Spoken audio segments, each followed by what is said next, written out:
챕터 3 용액, 용해도 부분입니다. 용액의 농도에 대한 정의를 알면 문제풀이에 적용할 수가 있습니다. 용액의 농도에는 어떠한 것이 있고 정의가 무엇인지 그리고 용해도가 무엇인지에 대해서 알아보도록 합시다. 2가지 이상의 순물질이 균일하게 섞이는 현상을 용해라고 합니다. 그리고 2가지 이상의 순물질이 균일하게 섞여 있는 혼합 액체를 용액이라고 하고요. 용액은 용매와 용질로 이루어져 있어요. 용매는 녹이는 데 사용하는 물질이고요. 주로 물을 사용합니다. 용질은 녹아 들어가는 물질이에요. 그리고 용해도는 일정한 온도에서 용매 100g에 녹는 용질의 최대 그람 수를 말합니다. 체크 포인트를 보시면 포화 용액, 불포화 용액, 과포화 용액에 대해서 설명이 나와 있는데요. 예를 들어서 20도씨에서요. 물 100ml에다가 NaCl 고체 결정 40g을 넣고 유리막대로 저어요. 그러면 나트륨 이온하고 염소 이온으로 수용액상이 되죠. 유리막대로 계속 저어주면 유리막대랑 부딪혀가지고 다시 결정 상태로 되돌아가기도 합니다. 여기에 염화나트륨이 계속 용해됨에 따라서 용액 속에는 더 많은 이온이 생성되면서 다시 결정 상태로 되돌아가면서 이 용해 속도와 석출되는 속도가 같아지게 되는 순간, 즉 동적 평형 상태에 도달하게 되었어요. 이때 20도씨에서의 NaCl의 용해도가 용매 100ml에 36g이 녹는다면 처음 40g에서 36g을 뺀 나머지 4g이 바닥에 남아있다라고 한다면 더 이상의 NaCl이 녹지 않는 용액을 포화 용액이라고 하고요. 만약에 NaCl이 30g 녹아있다면 이때를 불포화 용액, 포화 용액보다 더 많은 NaCl이 녹아있으면 과포화 용액이라고 합니다. 다음 용액의 농도에는 퍼센트 농도, 용액 100g 중에 녹아있는 용질의 질량, 즉 용액 속에 녹아있는 용질의 질량으로 퍼센트 농도는 용액의 질량분의 용질의 질량으로 계산할 수 있어요. 여기에 곱하기 100을 해주면 되죠. 이때 용액은 용매 더하기 용질과 같기 때문에 이처럼 표현 가능합니다. 몰 농도, 대문자 m으로 나타내거나 단위, 몰 퍼 리터로 나타낼 수 있어요. 용액 1리터 속에 녹아있는 용질의 몰수, 용액 1리터 속에 녹아있는 용질의 몰수. 이때 몰수는 질량을 분자량으로 나누어 계산할 수 있죠. 분자량의 단위가 그람 퍼 몰이라서 그람 없어져서 몰 퍼 리터로 나타내 줄 수가 있습니다. 몰 농도입니다. 몰랄 농도, 소문자 m으로 나타내 줍니다. 단위는 몰 퍼 킬로그램. 몰 농도와 다르게 몰랄 농도는 용매예요. 용매 1kg에 녹아있는 용질의 몰수예요. 마찬가지로 분자량이 그람 퍼 몰, 그람 없어져서 몰 퍼 킬로그램 단위가 됩니다. 노르말 농도는 대문자 N으로 표시합니다. 그리고 규정 농도라고도 해요. 용액 1리터 속에 녹아있는 용질의 그람 당량 수입니다. 이때 당량의 단위가 그람 퍼 EQ여서요. 그람 없어져서 EQ 퍼 리터예요. 퍼센트 농도를 노르말 농도나 몰 농도로 환산한 공식이에요. 기억하고 계시는 게 좋습니다. 그리고 몰 농도하고 노르말 농도 사이에는 노르말 농도는 몰 농도 곱하기 산도수 또는 염기도수예요. 참고하시기 바랍니다. 용액의 농도가 무엇이 있는지 그리고 각각 정의가 무엇인지를 아시면 계산하실 때 유용하게 하실 수 있어요. 꼭 기억하시기 바랍니다. 용해도에서 고체의 용해도는 포화 용액에서 용매 100g에 용해된 용질의 그람 수로 체크 포인트에도 나와 있습니다만 온도를 반드시 표시해줘야 합니다. 그리고 온도에 따른 용해도를 흡열 반응일 경우에 온도를 높이면 용해도는 증가하게 되고 발열 반응일 경우 온도가 상승하면 용해도는 감소하게 됩니다. 또 고체의 용해도는 압력의 영향을 받지 않고요. 온도가 상승함에 따라 용해도가 증가하는 것이 많아요. 질산칼륨이나 질산나트륨과 같은 흡열물질, 온도가 상승함에 따라 오히려 용해도가 감소하는 경우도 있어요. 수산화 칼슘, 발열 물질이 그렇습니다. 액체의 용해도는 압력과 온도에 무관하고 극성 용질은 극성 용매에, 비극성 용질은 비극성 용매에 잘 용해됩니다. 유사한 것은 서로 잘 녹이죠. 기체의 용해도는 일반적으로 온도가 낮고 압력이 높을수록 용해도는 증가하고 압력의 변화는 액체나 고체의 용해도에 거의 영향을 미치지 않는데 기체는 압력을 높이면 용해도는 증가합니다. 기체의 용해도에서 헨리의 법칙은 용해도가 비교적 작은 기체의 액체에 대한 용해도는 일정한 온도 하에서 질량은 압력에 비례하고 부피와는 무관하다는 법칙입니다. 또한 기체의 용해도에 대한 압력의 영향을 정량적으로 예측할 수 있는 법칙이에요. 일정한 온도에서 일정량의 액체에 용해되는 기체의 질량은 그 기체의 부분압에 비례한다. 그러나 용해되는 기체의 부피는 압력에 반비례하기 때문에 녹은 기체의 부피는 압력에 관계없이 일정하다. 헨리의 법칙의 경우에는 적용 문제가 있어요. 차가운 탄산음료에 병따개를 따면 거품이 솟아오르는 이유는 탄산음료 용기의 내부 압력이 줄어들면 용해도가 낮아지기 때문이죠. 헨리의 법칙이 잘 적용되는 기체하고 적용되지 않는 기체에 꼭 보시기 바랍니다. 용해도 규칙에서 가용성 화합물은 물 100ml에 1g 이상 녹는 물질, 용해하는 물질을 말하고요. 불용성은 물 100ml에 0.1g 미만 녹는 물질을 말합니다. 난용성 화합물은 물 100ml에 0.1에서 1g 정도 녹는 물질을 말해요.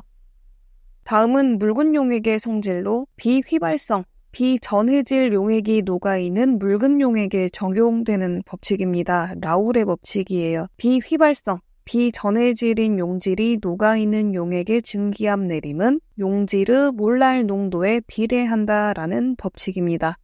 용액의 증기압력 내림은 일정한 온도에서 용매에 비휘발성 용질을 섞었을 때 용액의 증기압력이 내려가는 현상입니다. 이러한 현상이 일어나는 이유는 용매 입자하고 용질 입자 사이에 인력이 작용해서 용매 입자가 증발하는 것을 방해할 수도 있고요. 용질 입자가 용액 표면을 가리고 있어서 증발할 수 있는 용매 입자가 적어진 것일 수도 있습니다. 다시 그래프를 보시면은 일정한 온도에서 비휘발성 용질이 녹아있는 용액에서 용질이 용매의 기화를 방해해 순수한 용매보다 용액의 증기압력이 낮아지게 되는데 이 차이를 증기압력 내림이라고 그래요. 다음은 용액의 끓는 점 오름. 끓는 점 오름은 비등점 상승이라고도 합니다. 일반적으로 같은 온도에서 비휘발성 용질이 녹은 용액의 끓는 점은 순수한 용매의 끓는 점보다 높아져요. 여기서 순수한 용매의 끓는 점과 용액의 끓는 점 차이를 끓는 점 오름이라고 합니다. 그리고 용질의 종류와 관계없이 용질의 몰랄 농도에 비례해요. 어는 점 내림은 빙점 강하라고 합니다. 순수한 용매의 비휘발성 용질을 녹인 용액의 어는 점은 순수 용매의 어는 점보다 낮아져요. 이것을 어는 점 내림이라고 하죠. 용액의 끓는 점 오름과 용액의 어는 점 내림을 구하는 방법이 나와 있어요. 꼭 기억하셔서 문제에 적용할 수 있도록 하시길 바랍니다.